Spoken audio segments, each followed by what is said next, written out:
thank you for coming back, and thank you, Geek Girls Portugal, for the wonderful opportunity to be here today for the first edition of this conference. So far, it's amazing. It has been amazing, so let's keep the status. So let me just check if this works.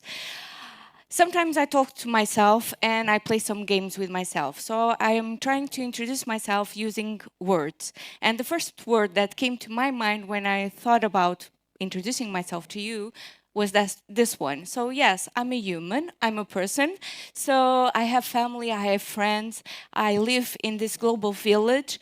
And this global village sometimes lets me down and sometimes I let the global village down. So this happens. I've been an engineer since I'm aware of, because I love problems, I love to solve problems, I love to look at the solutions and actually explore new solutions for the problems. I'm into computer science and software development for a couple of years. This led me to being a teacher, a professor, and I've been a professor for the last 20 years. I kind of like it. Okay, and since my PhD, I've become a researcher, more scientifically speaking. Last year, I went into a new venture, entrepreneur. That didn't go too well, but that's for another talk, okay? So basically, these are the institutions that I'm connected to. So you have the academia at the top, you have the industry down here, and you can see that I have a lot of communities where I am a volunteer, and this is the first takeaway that I want you to take with you. If you're still not a member of a community, you're not doing it right, because it's inside of a community where you work as a volunteer that you see yourself surrounded by other people that are not like you, but they are trying to do better. And this is very, very, very important. So please sign in for at least one community, okay? Thank you. Oh, just one thing. I don't know if you recognize the logo. Yes, but I'm still connected. And there's also another specific group that's from IEEE, Women in Engineering, that has mainly the same goals. So what leads us here today? Blockchain. And blockchain is kind of in the dark side, and let's try to bring blockchain into the light, okay? So I will run through some topics related to blockchain, and then I will provide you with real-world examples. So, blockchain basics. First, a disclaimer. So, this technology, distributed ledger technology, has been around for 30 years or so, and without it, it would have not been possible to introduce blockchain or even Bitcoin. So, this is a very strong connection, because we will be speaking about Bitcoin because it was when all started, but it's not just Bitcoin, okay? So, who? Is Satoshi Nakamoto over here? No? Well, we still haven't found out who it is. And basically what we know is that in late 2008 and at the beginning of 2009, we had a scientific paper and a proof of concept, a solution that actually works, that it's called, and it still exists today, it's called Bitcoin, that actually proves something. So basically, what is Bitcoin? Bitcoin is a cryptocurrency and is electronic funds that allows online payments to occur, nothing new, but without a third party underneath the process. So basically, what Bitcoin and blockchain came to brought to this topic is something that appears in this image. The word that comes to my mind is basically trust, and this is the basis for our society, and this is the basis for the entire world of business. You have to trust, and you have to feel that you are trusted, right? That's how things work. So let's look at something quite usual. If you want to buy something and you're face-to-face with the thing and the person that you are buying to, you can use cash and everything is settled. You don't need to have trust. But when you use an electronic card, you have to trust a third party that ensures that you are allowed, because you have money or you have credit, to pay for something. And if you're over the e-commerce, you have a dog selling something over in the internet, and you have a dog buying something over the internet. So basically, where is the trust? So far, what we have is always a third party where we rely on, and this is a problem because third parties are asking you to pay for this insurance, for this trust. Third parties are bottlenecks. Third parties also have security issues. And basically, this is where blockchain entered. So by having a peer-to-peer network that basically works highly with cryptography techniques and digital signatures, we have timestamp transactions that actually allow us to have a timestamp that proves what happens during the entire process. We have hash-based proof of work that is basically a consensus that needs to be reached inside of the peer-to-peer network. And we have messages that are open to everyone, that are publicly available. So let me try to visualize or show you in images what I just said. So the idea is to have this where you have a central third-party dependency that has costs that can become a bottleneck and actually start with something like this, a peer-to-peer network where easily a new node can enter, the node can leave, and everything keeps working. So we have a decentralized environment. This is distributed, it's fault-tolerant, it's resilient, it's public, and each node has access to the same ledger, the same log, historical log. So the basis for blockchain are transactions. And what happens is when you have two parties, A and B, and they want to exchange money, they create a transaction, and that transaction is sent over as a broadcast to a network. And that network has to consent that that transaction is valid, and once a new block that has several transactions is created and then appended to the last existing block in the chain, you get the confirmation for the transaction. So currently, this still has a lot of time between the initial transaction and the confirmation. So, but basically, if we look into a transaction and we actually zoom in, what we are able to see is that inside of each transaction, I don't want to get too much technical detail, but I have to, just to show you what I'm talking about.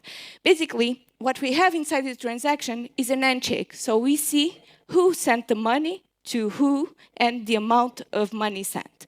But more than this, we're creating a chain of digital signatures. And you don't get to spend money if you don't have money. So you need to have 2 Bitcoin if you want to send 2 Bitcoin. And if I would have 2 Bitcoin, I would probably be living for somewhere in the Maldives tomorrow, okay? But but if you don't have enough money, you might need to use 2 unspent transactions. That's what it's called, the money that you haven't spent yet, but you own it, and you can send it. And it's sometimes, most of the times, what happens is that you have more than enough to pay. And when you have 10 and you have to pay 2, something will happen to the remaining, to the spare, to the change. So you get your change back. And this is when you provide fees to miners. So similar to what happens to a meal ordering app, okay, that I will not name because there are several. Once you pay the fee, you will get your order sooner, right? So basically, this is the same that happens to miners. If you pay a fee, and it's a good fee, miners will prioritize your transaction. So it will enter into the blockchain sooner, right? So this is the point. Basically, this wraps up what happens inside of a transaction that actually promotes and leads to this question. So why do I have to wait so much time? I believe that you already noticed that there isn't a third party saying that, yes, you can spend that money because you have it. What happens is that this is actually the great breakthrough of blockchain. So it has a lot of components coming from distributed systems, but the double spending problem is where you prevent the same person to use the same 2 Bitcoins to send to 2 persons at the same time. So if you aren't aware of who gets the money first, basically Person A is trying to go into the dark side and spend the same money. This cannot happen. And instead of having the third authority, what you will be having is a network that basically, without the third party, by knowing every transaction that happens, because every transaction is public, is able to see when the second transaction, whether it's to B or C, when the second transaction arrives, what happens is that someone will say, no, you already spent that money. So that transaction is not valid. So this is why we have to wait so much time. But this is only possible because of the timestamp server that I already mentioned, and the timestamp server ensures that all the transactions happen for an order. And by connecting each new block with the hash, cryptographically speaking, I believe that you had a crypto workshop. I wasn't there, but sorry. But I don't know if you mentioned, but it's quite common, okay? So if you hash it, basically you have a single reference to what happened before. And this happens up until the first block, the Genesis block. So it implements the timestamp server. The network, everyone in the network has access to the timestamp server, but only a few, the blue nodes, okay, work to implement the timestamp server. And what is to implement the timestamp server? Is to actually grab a set of transactions, make sure that each transaction is valid, so it corresponds to really unspent money, so that it can be bring together, and also solve a challenge that is connected to finding a sequence of number that starts with a specific number of zeros, okay? So once each miner effectively finds the solution for the problem, can then broadcast the new block to the network. Miners, what's in it for them? So yes, they receive the fees, but also the first transaction in each block is specifically a transaction made to them. So it's very good to be a miner and receive money for the work done. Be very careful with the privacy issues related to blockchain. So all transactions are public, and even though public keys are kept anonymous, what happens is pseudo-anonymity. So we have a chain of blocks, and inside of each block, we have a set of transactions, and all of these transactions are connected to one another. So everything is traceable, and everything can backfire. So don't take it to the dark side, because you will be uncovered. Yes, it's possible. And we have a couple of examples related to this. Just one more thing related to directly blockchain. So it all started with Bitcoin, and then we have a lot of alternative coins that came afterwards. But basically, all of them are based on what the main topics and main concepts that were introduced by blockchain. The next level, where we actually had a step up, came with Ethereum, that besides providing Ether as a new cryptocurrency, also introduced the ability of each node to actually execute programs. These programs are called smart contracts, and what they actually do is allow a large network to provide distributed computation. This also came with Ethereum. Non-fungible tokens, NFTs, and fungible tokens, cryptos, okay? And then we have the third generation, that is the enterprise editions, where in business, some things must be kept private. So it's not feasible to conduct every transaction on a public network or in a public ledger.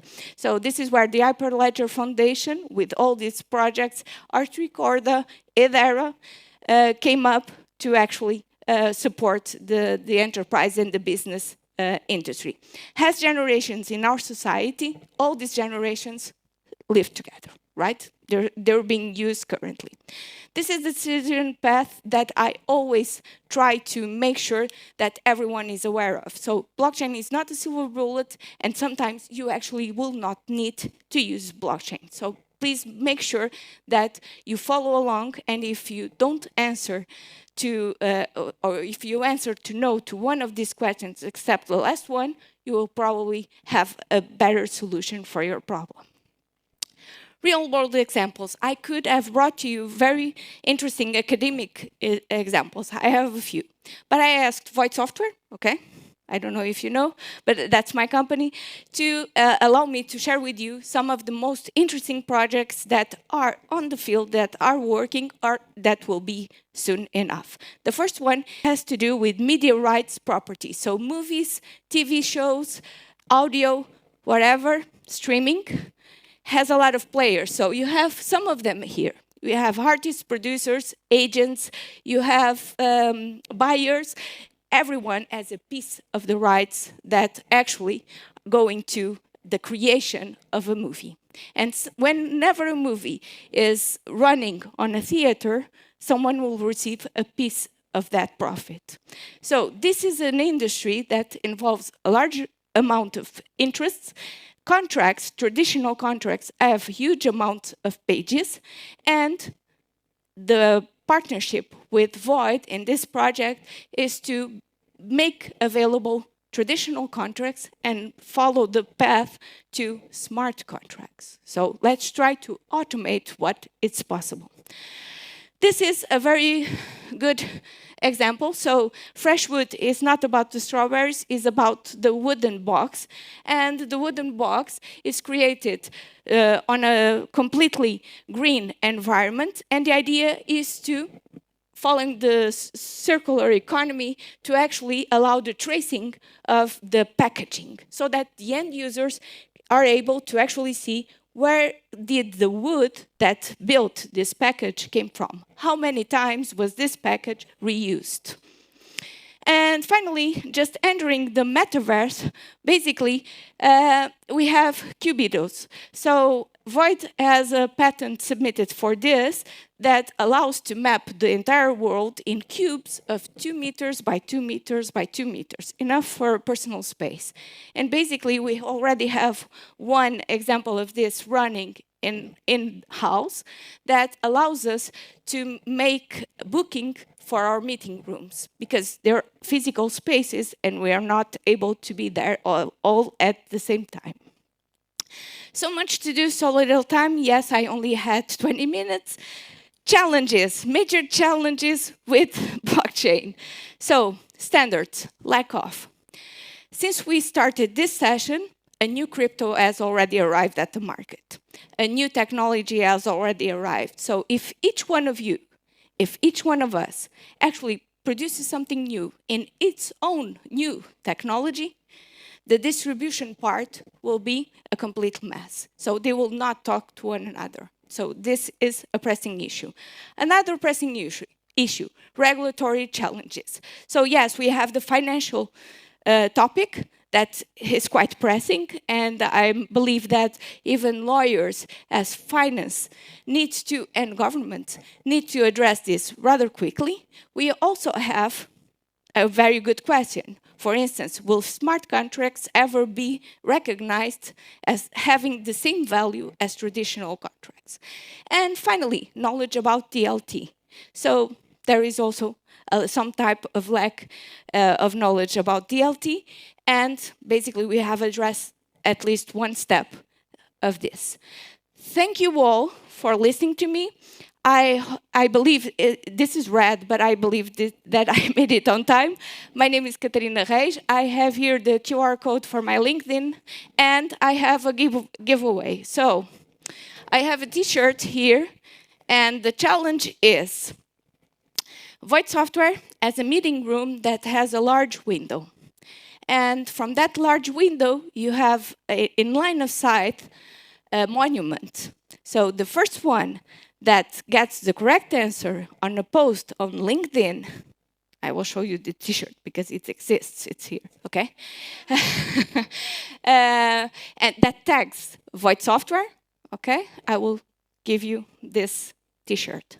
Thank you for listening, and if you have any questions, I will be around, okay? Thank you.